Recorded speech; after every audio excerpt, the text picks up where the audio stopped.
This is Chiara. No, I'm just kidding. It's Chiara S, ladies and gentlemen, for the second episode of WTF is Life. She is a relatively new therapist, but a very accomplished and talented one. And she's here today to talk about the trials and tribulations of coming up in the field internationally, because she is the access to information we don't get over here with our current administration. Jokes aside, she's outside the United States. So hi and welcome. Hi, thank you. Yeah, it's Chiara. Yeah, You were yeah, close. yeah. Yeah. My parents wanted to give me a difficult name, so they Yeah. did. But the CH is pretty commonly a K sound, so it's not so far-fetched, at least Yeah, for that's true. me. Yeah. That's true. Yeah. What this podcast is all about, or what this conversation is all about, is what you want to talk about. So it's my understanding that you are keen on illustrating some of the experiences, what it's like for new therapists, psychodynamic or not, the differences or difficulties that aren't really talked about, especially in a more lively manner, because they're either taboo or they're unsafe or they speak to our humanity when we're supposed to be very rigid and, protected, especially in the Hmm. beginning when we're anxious about doing a good job. I didn't hear the middle part. We'll edit that out. Yeah. No, what I was saying is that you were keen on speaking to the experience of being the new therapist. And I was saying that you have a lot to offer because we're so much more exposed to the elder statesman who has lots of experience, and they've written the book, they've done the instruction, they do lecture, and they sometimes forget about what it's like to be new. And you're living Mm. that, you're lit firsthand, and you've already experienced some conflicts as much as your own convictions have been brought to your conscious mind about how you think people can benefit, therapist or not, through this exposure or this training of feeling safe to be authentic in the helping profession of any kind. Yeah. And I think training in university usually is this is a manual or manualized treatment, and you will do it, and it will be fine. And if it doesn't work, it doesn't work. But then you'll try another manualized treatment. It'd be annoying right from the get-go for the 7 people listening today. What is a manualized treatment versus, or what's the difference? An unmanualized treatment, a free treatment? I don't have them here, but I own 3 really thick books, and it has The thicker, the better.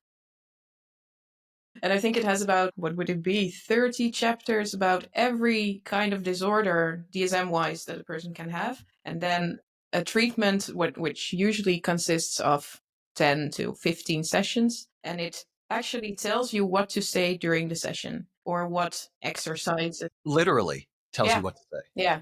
Do you have an example? I don't mean to put you on the spot, but do you have an example in Ooh. mind?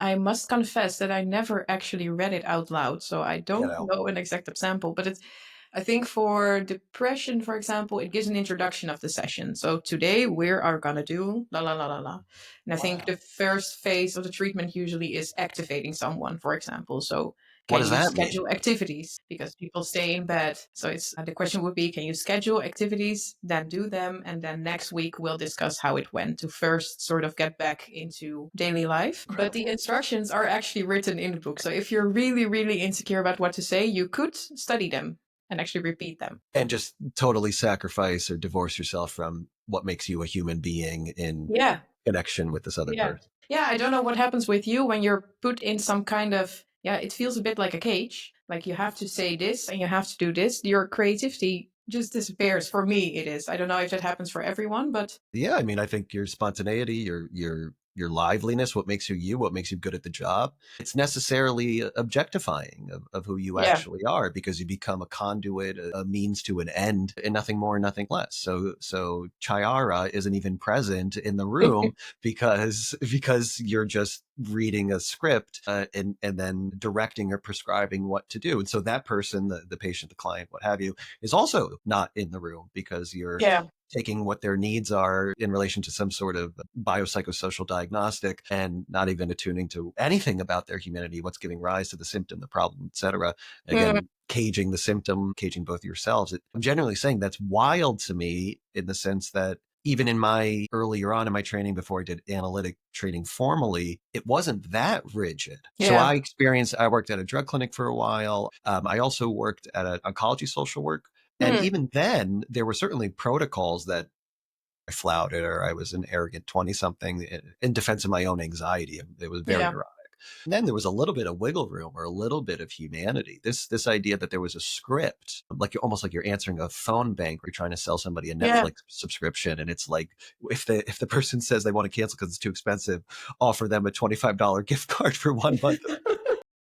I'm genuinely blown away. not every day anymore, but I remember in university that that was my image I suddenly got about how therapy was supposed to work, which also made me doubt whether I wanted to continue studying psychology. Can't blame you. But I continued in the end. And I think there are clinicians who are not that rigid in using the manualized treatment or the manual. So it's a bit of a exaggeration to say we have to read it out loud. But it's an option. If you want to, you can. And I do notice that the sort of rigid manualized therapists really follow the protocol in that way, that in session one we discuss this, in session two this and this topic is important, and if something else pops up or if someone forgets to make their homework, the session can end because the treatment isn't going how it's supposed to go. And those are I think the rigid clinicians in that way, and they might be like that for a reason as well. I am blown away. So it would just end. So you mean like if they went off script or there was nothing left to do, what do you mean the session would just, they would say, well, I'm sorry, Bob, I don't know how else to help you. You can leave now. Yeah, I think it was years ago. There was a friend of mine who had I think a supervisor or something, and the supervisor told her, "Yeah, but if my patients don't do their homework, then we cannot do the session because we have the understanding that you do your homework before you come to the session." Or what, you get spanked In a way, if you're into that. yeah, Wait, yeah, so can you again, this prolific audience? There's gonna be tens of thousands of people listening. You didn't say where you're from or your what yeah. university or what your experience. Maybe give us a little bit of the CV and background. I'm from the wonderful country of the Netherlands. It has like 10 people living there, so it's not really big. But I'm from Amsterdam. So I studied in Amsterdam and I practice in Amsterdam now too. Gotcha. In terms of your clinical training thus far, your history is at university level, and now you're post grad or still undergrad or what? Yeah, I don't know how it compares to the US system, but we have to finish our masters and then you can practice, and you are what they call here actually a basic psychologist. It's the actual title translated from Dutch. So basispsycholoog. But in English, that's a pejorative. Like to call it your basic psychologist Yeah, would be like, I think someone once called it the basic bitch of psychology in some sketch. Yeah, basic bitch. Can I men and say that, women. by the way? Yeah. This podcast, yeah, this is what the fuck is life. I mean, you could say whatever, whatever. If it's relevant to being alive, then you can say it. Yeah, And okay. there are plenty of basic bitches in this world. And then, Maybe me too. Why not? yeah, everyone is. But then you have to move on at some point, and I think it's post grad, similar to post grad. Master's is a post grad here. The Ah, okay.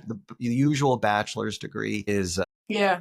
is 4 years of called undergrad in the United States. Yeah, so I think in that context, what I'm doing now is a licensing program. So it's education as well as working and supervision. So now the supervision that you currently have, the practice that you're currently doing, what's the relationship between the freedom, let's say, of psychodynamic thinking versus how much of it is still that script or more manualized work? Yeah, I think in my daily practice, there's little scripts. I know there are institutions in the Netherlands that work much more manualized in a way, but I think it also depends a bit the setting you work in, whether it's more psychodynamic, more cognitive behavioral, or a mix. And where I work, it's really a mix of everything. So it's some people work more like with CBT, some people work more psychodynamic, but that's actually quite nice because then you can interact with each other and also learn from each other, because I think every approach has its strengths and its limitations. But when it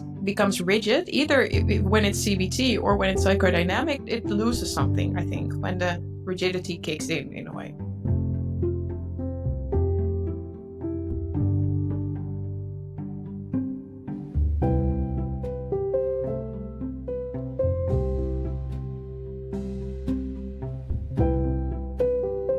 I think what's so valuable about this conversation today, among many things, is that my experience being a little bit ahead of you, believe it or not, I'm not that old, is that you learn from the, yeah, you learn from the elder statesmen, which Yeah. makes sense in any of the schools that we're talking about or any of the protocols or frameworks of these educational institutions. At the same time, we're all human, we forget things.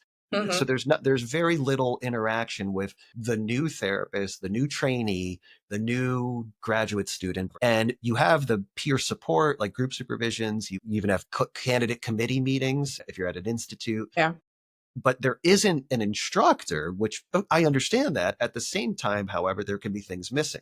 There could be that defense of the rigidity, the stoicism, the posture of certitude that can really get in the way of somebody's vitality. Nancy McWilliams' book on psychoanalytic technique, essentially, the practitioner's guide. Mhm. If you're 40 years out, there's things that don't feel as alive as unless you're still anxious, right? Or you're still in it, you're still learning. And so what's that been like for you? What's the experience been? What's your frustrations been like? Do you feel that you're valued in that way, that you're new to it? So you have cleaner eyes, in essence, to see what's really going on? Oh, yeah. Yeah, that's an interesting question because I think in my experience with my supervisors, but also with older colleagues, I've always felt as if they took me quite seriously, even though I regularly don't take myself too seriously. But I think when you're in the right environment, that stays. I can imagine that there are people who have different experiences in which it's much more, this is what you have to do, and I'll tell you, and this is the way it works. But so far, I've been feeling quite supported and also seen as a beginning clinician while simultaneously feeling held in a way. Because it can also turn into, oh, it's fine and you can do everything you want and I trust you. But that's not, then you're not contained in a way. But my experience is that it's quite balanced. But you have to find the right people and the right colleagues and workplace and setting. Is there something that you feel most passionate about, for lack of a better word, that you feel, again, I'm deferring to you and your expertise, in essence, of what you would say to people who are interested in the field, or struggling, burning out or suffering because of the Yeah. rigidity, or they didn't look out with the supervisor, which happens to all of us, or they don't have a great therapist, but they don't know that or don't know how to gauge that. Yeah. Is there something you feel strongly about, given you're in the throes of really of your development as a practitioner? Get your own therapist. Yeah. Okay. So let's speak to that. Well, I think even though people who study to become a psychologist consciously think it's okay to go to a psychologist, many of them, maybe more unconsciously or less outspoken, think that they have to have everything together in a way because they are the therapist. So they should be doing okay, they should be fine, they should understand everything. Even though I'm convinced that you don't choose to study psychology without some unconscious reason. Whether it's because of your past, whether it's because of current affairs, you choose to become a psychologist, which is a difficult job. And as we spoke about in the beginning when we weren't recording a bit, it's not always a fun job. Right. So I'm always still a bit No, it's not. surprised by why we become therapists in a way, even though I'm a therapist too. But As we were speaking to, we don't choose it, right? I always cite Karen Murata, as I think she's so well written about this in plain language and substantiates it so yeah. poetically. It's not a choice. I mean, Freud wrote about this too, but the reality is, if you have that, what maybe nowadays they would call an X factor, which maybe to translate is like an itch, which really is to say you have a pathology. It's not like an X factor, like a talent necessarily, but it means somehow you're fucked up. And it's like you're fucked up in a way, in the context of your family of origin, the concentric circles of your friendships and family. You were the person who was, I don't know, sensitive, or you were the person who was attuned, or you were the person who felt shit that other people didn't know how to put into language. Yeah. You were the person who was pissed off, to a degree. But if the motivation, like you're saying, to pursuing the vocation itself is in defense and not in service of constructive gain, especially of helping somebody else, especially secondary gain, which is so seductive early on in Mhm. training, then you're going to have a bad time. That's the Yeah. problem. You're going to burn out. And Yeah. so if you're not in personal therapy, I of course agree with you, and meaningful that is, that it is the thing that enlivens the material. If you're not in personal therapy and experiencing your own limitations, perceptive biases, pathologies, pathogenic, elements to your own perception, you're going to miss out on a lot. I think that one of the cliches that always stuck with me in my training is you can only take a patient as far as you've gone yourself. That's not to say that you're some sort of expert and you're guiding them, into the bowels of their own unconscious per se, but it is to say, if you can't feel it because you've never felt it in and of yourself, you're not going to have the tools to know what to look for, feel for, translate, transmutate, bring to conscious light. And Yeah. it's shocking to me how few, anecdotally, I don't have a study in mind, and through speaking to others who are more well read in the topic, that personal therapy is not a prerequisite at all to somebody becoming a clinical social worker, mental health counselor, psychiatrist, psychologist, family therapist, whatever the degrees are. And you just put your shingle out. Right? You get supervision, you get bad supervision, not even know it, bad instructors, hyper intellectualize the entire way through your first 4 or 5 years and not even know. And then, like you said, veil yourself or cage yourself within the script and never enliven anybody in service of, I always think of Jim Hollis again, of healing the soul, the literal translation of what psychotherapy actually is. Yeah, and what you mentioned that you will burn out if you do that, Yes. because I think indeed you there will be things that you won't notice and the treatment won't get going in a way sometimes and you can't really pinpoint what it is that isn't working. It also is comforting in a way because I remember entering the field that I never realized that patients can get angry with you. Actually angry. Yeah, you gotta elaborate on that one. What do you mean? You just thought it was all sadness and it's like they're just sad. I'm sad. Help me, Doctor I Stahl. Like think what? so. Yeah, I thought that people would just be sad and then be less sad and then stop. But I never consciously thought about it that people will get angry for something that maybe isn't even something you actually did, but how they interpret it, how they see it, how it resonates with them. And I think that in the beginning, I was quite shocked when I realized that could actually happen until I realized that in my own therapy, I would also be angry with my therapist and I would want to, I don't know, leave, never come back. Or I would think, what am I doing here? But then a week later, I would think, okay, maybe she isn't as bad as I thought she was a few days ago. Or maybe she said something which I didn't really like, but she might be right. So then it gets easier for yourself as well when a patient gets angry or is disappointed or wants something from you that you cannot give or which wouldn't help them if you would give that to remain calm and to think, okay, what is it that's going on? What is happening? How can I be of help in this situation? Instead of trying to keep someone, yeah, happy. Isn't that such a great way to say it? That I think that's a really beautiful way to put the kind of misconception right on the front burner, right on the poster here. So many people, therapists included, think therapy is about keeping somebody happy Yeah. or making them happy. Yeah. It has nothing to do with happiness, at least insofar as happiness is an effect of very complicated causes in the mind, in the heart, in the soul, in the spirit. It's not, it's a state of being. It's not something that is Mm. eternally sustainable. It'd be like if you said, well, I always have to be fulfilled or satisfied. I always have to be sad. I always have to be angry. The vitality of life is in Yeah. its variance. But we really think that therapists, patients alike, lay people, people just interested in understanding themselves, that we're supposed to be happy, that Yeah. claim and that dictate. And that pervades into the therapeutic training as you've experienced as well. Yeah. And I can imagine that what you mentioned before about people going into the job or going into being a therapist, where they were the one who had to understand everything and had to understand one's emotions or the other people's emotions, that as a child, they maybe um, had to make someone happy in order to keep it calm and to make sure that it was somewhat okay. But it might be also part of the reason why they go into being a therapist and why they choose to be a therapist. But if you then repeat this thing of I have to make the other person happy, you will fail again. Right, well, that's the right. The repetition compulsion can't be satisfied in the present if its initial pathogenesis, its initial pain, its initial causality was from 25 years ago.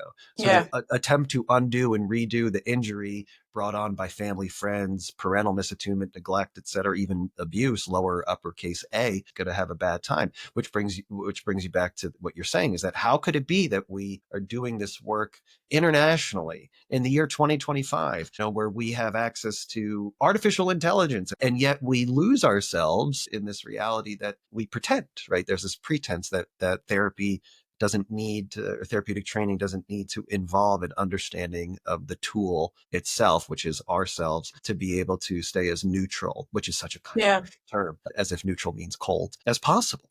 It really is untenable. It's beyond understanding that you can become a therapist without ever experiencing therapy yourself. Yeah, and luckily in the Netherlands, it's still a part of training, but later trainings. So we also have a psychotherapist training, clinical psychologist, of course, analytic therapist or psychoanalyst. And then it is a part of training to have personal therapy. But most people have then already been practicing for maybe a decade. Wow. Okay. before then. Maybe they did their personal therapy, maybe they did, but some people I guess don't. And then I'm always actually a bit in awe how they've made it so long, how they managed to continue to work without, yeah, doing that. But maybe that's me. Maybe we're just weird. I mean, weird, maybe. You're definitely weird. But the Thank you, challenge of, Max. you're welcome. Welcome to my podcast. The challenge for sure is that, in my experience, it's almost, this is going to sound so lame, but if the motivation isn't true, which is to say that it's polluted by defense and pretense and claims and shoulds and or dictates and the pressures of the judge, the superego, the harsh inner critic, and somebody doesn't know, right? Because it's not Yeah. accessible, it's unconscious, and their personality structure, as far as they identify with it as a self or self concept, is aligned in such a way that there's never been an opportunity to investigate, is my, strong conviction about X, Y, or Z authentic or not? Is Mhm. it defensive or not? The reason I love basketball, is that more meaningful than I ever knew? Something could be small as that, or the reason that I say I'm a go-getter. I'm thinking of things patients Mhm. say or friends say, or, oh, I know I'm cheap. It's just, it's in my genes or something. Or, oh, I know that I'm really bad at bouncing my checkbook. That sounds really old. I'm really Yeah. bad at keeping track of my money or whatever. And I spend too much. These are meaningful components of what makes somebody a person. And yet, if you're not bringing that into understanding yourself, and then you're practicing, and somebody's a patient, a client, a friend, whatever, says that to you, try to keep it not just for therapists here. You're not conscious of why you do it yourself. You're going to offer that rigid, deadened advice, like in the manual, Mm. and not be able to help somebody investigate in attunement to what's really going on. And you're also not going to be able to feel it because you yourself haven't felt it within yourself to even cultivate an opportunity to say, oh, okay, that's yours, this is mine, or that could be defensive, or that could be neurotic, or that could be authentic, because I don't even know within myself. Yeah. Yeah. Yeah, you might act out things that are more have more to do with you than with the patient, but the patient will suffer, and you too in the end. Maybe not immediately, but And it's all too common. The enactment will happen, the blindness to it will happen, the burnout will happen, the displacement or externalization of responsibility will happen. The therapy fails, and then the onus goes on to, either it becomes a blame onto the patient, or the blame gets internalized and fuels Mhm. the judge. And then the therapist says, oh, I'm bad, which is very common in the beginning, or, I'm failing, I'm not good enough, what did I miss? And instead of that pursuit being in earnest of development, the pursuit is in service of self-flagellation and masochistic trends, and even compensatory trends of narcissistic, expansive Yeah, yeah, yeah. narcissistic trends, where they say, oh, well, I can't sustain that injury narcissistically because of my self-image or my own ideals, ego ideals. And so I have to defend against that possibility that I could have failed. And Yeah. so it had to be the patient, or it had to be because of my parents, or it had to be because my instructor or supervisor failed. And the individual isn't available at all to learning, because these defenses get in the way, because if they're not in fucking therapy in the first place, it's just asinine. It's really something. It's hard to believe. It's, in a part of me, it's like saying that after all these years, relatively speaking, of me working and training, all this is still the conversation. And to me, again, anecdotally, it seems only gotten worse, at least in this country. I think that Mhm. the bar is lower in terms of the entry into becoming a therapist. Yeah. You don't even need a degree, as we've talked about before, where you could just be a life coach, Mhm. or an influencer of whatever kind. Or you can certainly go to training of some kind, or get a certification, or get a master's degree. And it doesn't mean anything. Therapist isn't like a legal term. It's not like you could say I'm a licensed therapist and that holds any water. In the 50 states, we have some governing bodies, but there's lawsuits all the time about what makes a Mm. psychotherapist or whatnot, who can prescribe or who can't, who's a doctor and who isn't, and what does that mean? It's an utter mess. Yeah, it sounds messy. The one good thing is that the bar has been lowered, but sort of been democratized. So the access to doing this work, or learning to do it, or availability to others, has exponentially grown, especially post COVID.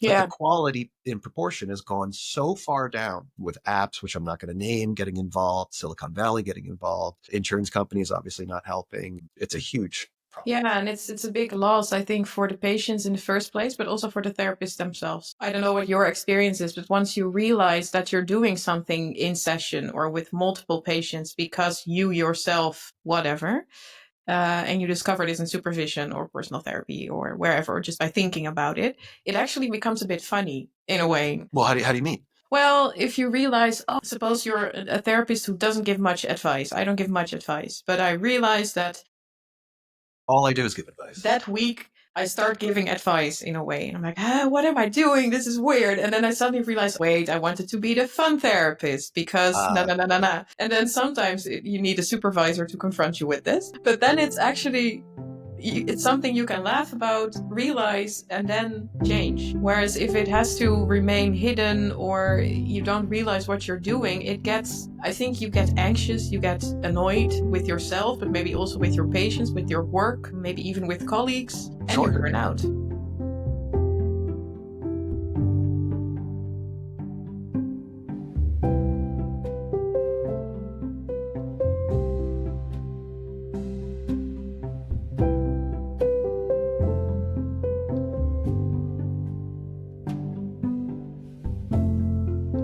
Yeah. I think back to the burning out, we don't treat it as meaningful. We don't treat it as that it's a effect, not a cause, but we don't treat it as important, I guess. We don't dignify burnout, respect it, revere it as something that is valuable, carries information and understanding the struggle of where these energic forces, be them emotional or affective or psychological, spiritual, where they're going. And so we treat burnout instead as something to white knuckle through, to cope with, or really in the culture, in my understanding, to dismiss. We say, oh, well, they're burned out and they need to be paid more as a Yeah, yeah. compensation, literal compensation, right? Or they're burned out, so they need to change jobs. So they move from a group practice to a different group practice if they're still training, or maybe they're post licensure, or they want to try a new modality. That's another great example Mm. where okay, so CBT didn't work, EMDR didn't work, psychodynamic didn't work. Maybe I'll try ACT.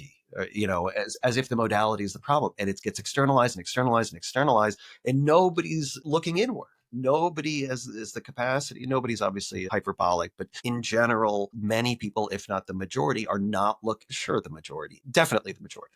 They're not looking inward. I feel guilty genuinely saying that, but it's in my experience, it's true. Because I don't want to get some troll writing on this and telling me to go fuck myself. But maybe that's the risk of speaking to the It reality. doesn't matter what you say on the internet, you will have a troll telling you to go fuck yourself. What's the internet? Okay, I'm just unfamiliar. Is this going on the internet? Yeah, I Okay, guess. okay.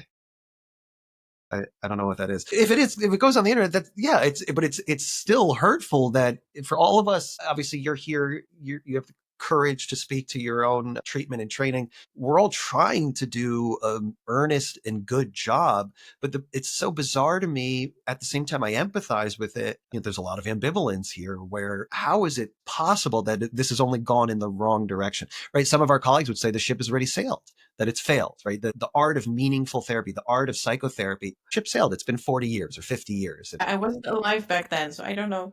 Everyone, for the listeners today, Stahl is 11 years old, an incredibly precocious therapist, and it was an honor to have her because she's sponsored by her country to be the mental health czar for all of the Netherlands. She wasn't born until Obama was in office. So the point being is that it does feel that it at times the ship has sailed. I defer to you again. You do have expertise being new in this and caring about this work so wholeheartedly. Is there something in mind you would say? Advice to give a new therapist, or something you would try to change at the institutional or governmental level? I know that's a big question. Yeah, it's a big one.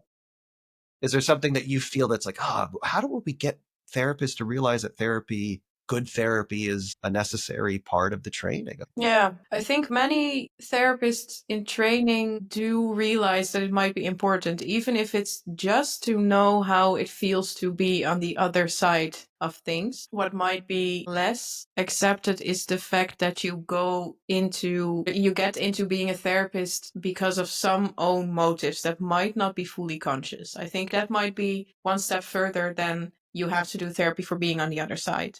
My advice would be to look at yourself or reflect on yourself with the same interest and the same diligence that you would apply to your patients. And I fear that some therapists forget that part. Well, I fear that they forget it and they forget it for a reason. And I don't know why. Maybe they don't want to. Maybe they think, oh, but I need my energy and time for my patients. It can be all sorts of reasons to not really do it. But it's funny how sometimes you realize that therapists are really involved with their patients and they're really taking them seriously, listening to them, thinking about them, thinking how can I help them best. But at the same time, they neglect their own inner worlds a bit. But I think again, I think you hit the nail on the head. The reality is there's no coincidences in this work, right? There's no accidents in the unconscious. Not? Aw. And so the reason, among many reasons, of course, is it's always both and, that they're not looking is because it's painful to look. There's an unfelt, unconscious, emotional or affective charge there that says, well, if I look, it undermines or dilutes my narcissistic claim, my omnipotence, my shield of being new as an identification. And that way I don't have to feel. That way I don't have to toil with the self. I don't have to have skin in the game. I don't have to put blood in the water. It doesn't have to be as risky. But as we said, ironically, the cost to that is that you'll be burned out sooner. Because if you're defending against that attunement, that openness, that vulnerability, that capacity to be with the patient, and you're always solving the problem by doing something for them, like in the manual or not, you're going to be robbing yourself and the patient of real movement, of Yeah. both being moved in service of development and also And surprise. an application of care Yeah. to tolerate spontaneity and liveliness. It's almost like you're deadening yourself or perpetuating the deadness as much as you're perpetuating the deadness in the patient. When again, if you're keen on doing the work of not just symptom management, but of understanding, of Yeah. dare I say healing psychologically, if you think that's possible, I think it is. I'm a patient. I think I've healed a lot. Good for you. Yeah, thank you. Yeah, let me brush my shoulders off. Yeah. Took me 9 years and 400 psychotic episodes, but I'll Oh, get there. great. I do sympathize, and that anxiety of having to feel safe and protected, compensatory to feel safe and protected narcissistically makes sense. You know, Mhm. it's an adolescent stage when you're early on, and so they say, "Oh well, I'm not going to do that therapy. I'm going to Yeah. stay protected and defended." Yeah, and you said skin in the game, but I'm thinking that if you are a therapist and you have all these kinds of unconscious motives driving you to be a therapist, which you don't fully know, you might have too much skin in the game. You have too much to lose, I think. That's a good way to put it. So, in the way that I conceptualize skin in the game and the way that I've been exposed to that metaphor is that the skin in the game has to be real piece of you. Yeah. So that you're operating as this conduit, Mhm. this lightning rod that can be charged negatively or positively, that you're in the room, the sanctuary of the consulting room with the patient. The too much skin in the game in the way that you're connoting it or illustrating it would be too much maybe artificial skin or too much Yeah. defensive skin or Yeah. too much narcissistic pain or defense or too much fantasy. One I want to mention is disavowed aggression. Sure. Huge part. Most of us are, yes, I Yeah. mean, exactly. Most of us go into this work and we tend to be depressives. We tend to be masochistic, right? We tend to be obsessive compulsive, depending if that's tertiary, secondary, primary. We deny the reality of the disavowed hostility and aggression. And if it comes up in the transference, God forbid, the countertransference, we're ready to run away and bury our heads in the sand or Yeah. tell our supervisor the patient's a raging lunatic and an asshole because we can't manage it. Meanwhile, we're identifying with their projection of the part of ourselves we've already cut off, castrated, disavowed, et cetera, Mhm. divorced, and it's scaring the living shit out of us. Yeah. And then we want to externalize blame. Meanwhile, the whole time we became a therapist because we were so afraid of having a voice in the first place. Not me, not at all. I don't get anxious at all No. doing these types of things. Anxious? Woo? What? I don't know what that is. And so spot on. It's what I was asking you advice. I was asking from my own heart because I don't know how to, outside of engaging in these types of conversations, training, supervising, whatever, young therapists, it does sometimes feel like the ship has sailed and it's not in vogue, right? It's not fashionable to go to therapy, to do training, to have an interest. I'll put up the alarm because this is hot take, controversial. Oh no. Oh no. You ready? Yeah. Frustrating that it still exists. It's frustrating that it's still celebrated. That the pursuit of training itself, more often than not, is compensatory and defensive. I said it. I tend to agree. Yeah. I tend to agree. I agree. You agree. Okay. Well, we're both going to lose our jobs. In my experience with patients, with colleagues, training young therapists, teaching, instructing, consulting, all of it, it's more than half. It's more than half. And I don't know why that I'm not a demographic statistician. I don't. Mhm. I'm not a sociologist. I don't know. People much smarter maybe can have, working theories. Social media is something people blame all the time, but it really feels like the schools nationally, internationally, are taking in people that are using it as a way to make sense of the global anxiety, the ambiguity, the uncertainty in the world, the entropy and chaos, which I totally sympathize. I'm human in the world. And they're using the training, or the manual is a better word, they're using the manual as a sword and shield against their own anxieties, be it Mhm. annihilation anxiety, be it castration anxiety, be it separation anxiety, be it the pressure from the parent, the superego, the judge. And in doing so, make themselves necessarily unavailable Yeah. to doing the Yeah. work.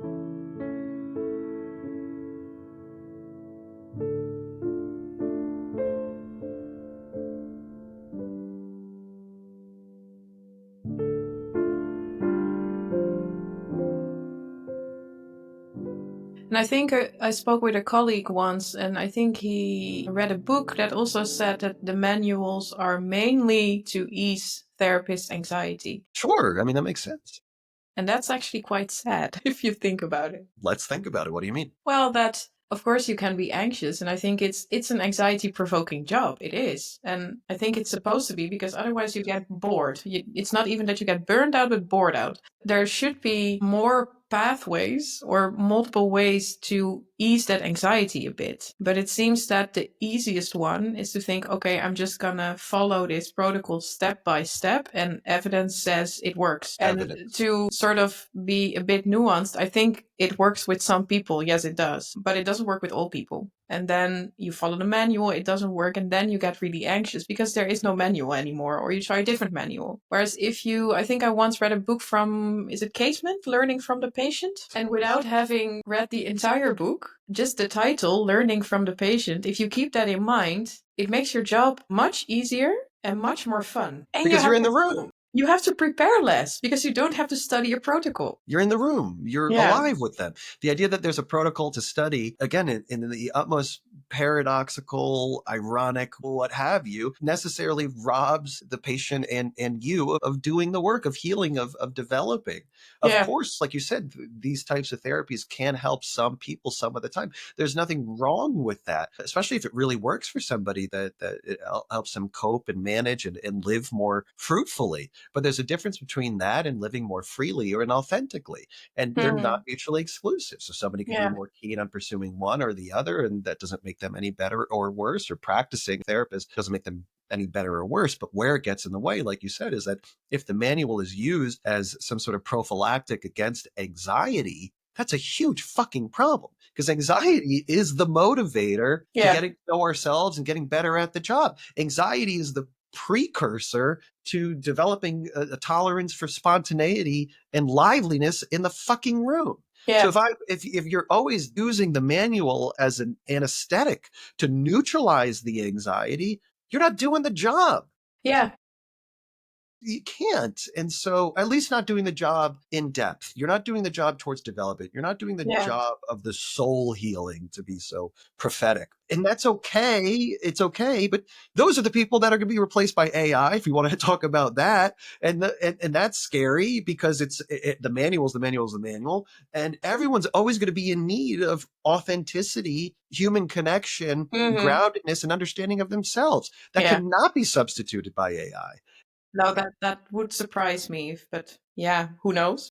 I mean, I guess I don't know. Yeah, I'm an old man. It's a real problem in my experience. Again, anecdotally, to qualify it, it's the therapist's frustration, as we talked about burnout and anxiety, that mobilizes them to see somebody like me, as an example, where the Mhm. therapist seeks the analyst, right? Because they don't Yeah. know what's going on that's generating all the complexities and complications of these feelings, and they don't know where to put them because the manual doesn't lend itself to it. Yeah. It's that cage is so real. And I don't mean to harp on that in the sense that the manual is an intrinsic bad.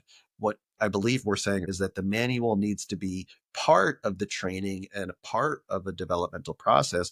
But if it becomes a point of arrest, which it very often does for Mhm. the trainee, that's where we get into trouble, right? If Yeah. they use that as a defense against not having to go to therapy, not having to get to know themselves, not having to help this person beyond the place they've been helped themselves, not having to Mm. challenge, right, their moral or philosophical or ontological convictions that are nowadays the most celebrated and prevalent things on the planet. This Yeah. identification, that identification, morally, politically, et cetera, et cetera. And that's pervaded the institutions. Mm. Yeah, what you mentioned before about when the manual becomes a way to combat the anxiety, then it becomes a problem. The manual makes it, I think, virtually impossible to be curious. And my strong conviction lately is that the only thing that can combat anxiety in the room is curiosity. How do you, this is a great topic, but we're not going to do 2 hours. How do you cultivate curiosity? Because somebody who has to manage these variables as a newer therapist, they're much more active and alive, and that's a lot more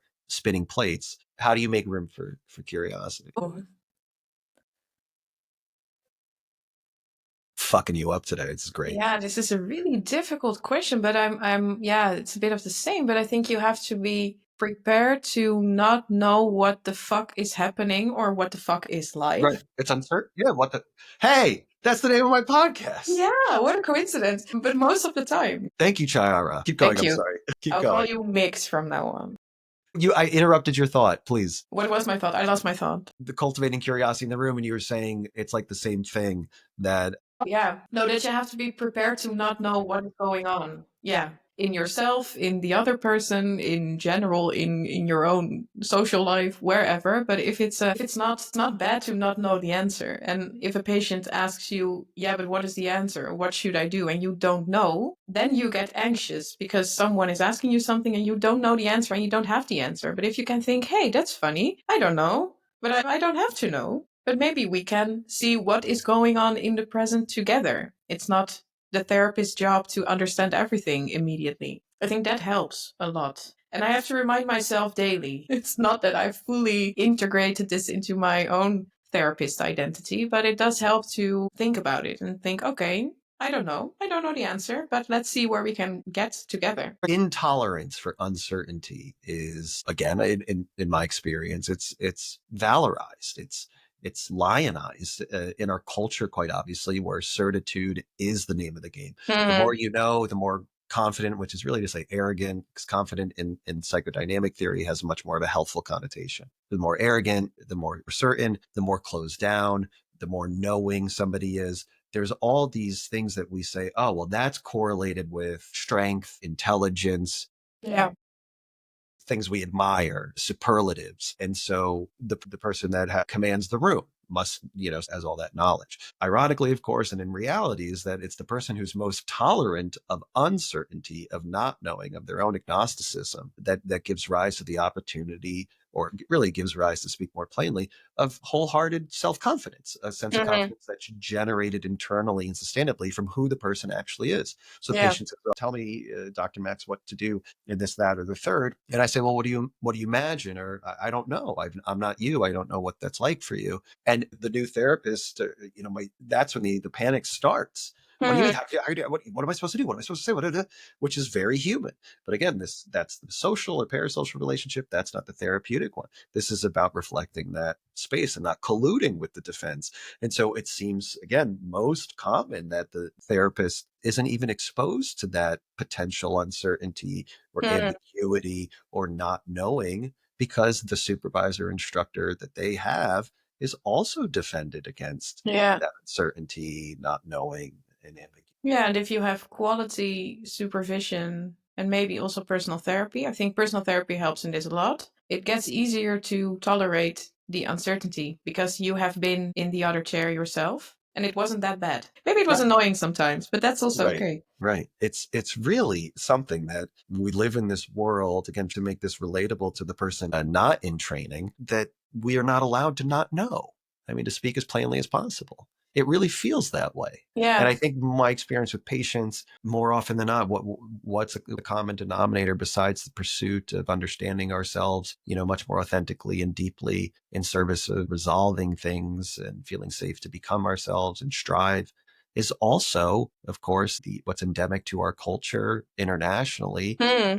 which is this, we're not allowed to not know. It's shoo-shooed, it's poo-pooed upon, whatever the phrase, I don't know, it's pee-peed upon. I have toddlers. And so I think about, and especially like think of what's in our hands, right? We have our phones with all the information ever created or discovered by man. And we all have this we're very seduced by that claim that, oh, well, I'm just as smart as the next guy and I know as much. And, Yeah. you know, have you seen that mug? I think was it a pediatrician's office I went to, and it said something like, "Your Googling is not the same as my medical degree," or "Your doctor of Google is not the same thing as my doctor of medicine." Yeah, fair enough. But it isn't. There are plenty of, I mean, again, let's not get, this isn't a political podcast. There are plenty of people Not who would yet, say, but you have episodes to go. So yeah, yeah, until I'm interviewing Trump, and then we'll see. Yeah, that would get a lot of clicks. maybe someone can dress up as Trump, and then Yeah, we yeah. get a lot of I'll clicks. call that guy. Well, thank you so much for You're welcome. genuinely for being here. I hope it was a good time for you. It was definitely enlivening and fun to hear, what it's like to be on that side. I mean, that's not an easy thing to Yeah, have to negotiate all those pressures of different modalities, as it's really different ways of being and thinking. yeah. You have to figure out your identity, professional identity. At the same time, it's more than, it's a vocational identity and a vocational. We're kind of being told which is good and which is bad. And it's very challenging. So Yeah. thank you for making time, and thank you for Thank you too. It was fun. being a second guest on WTF is Life.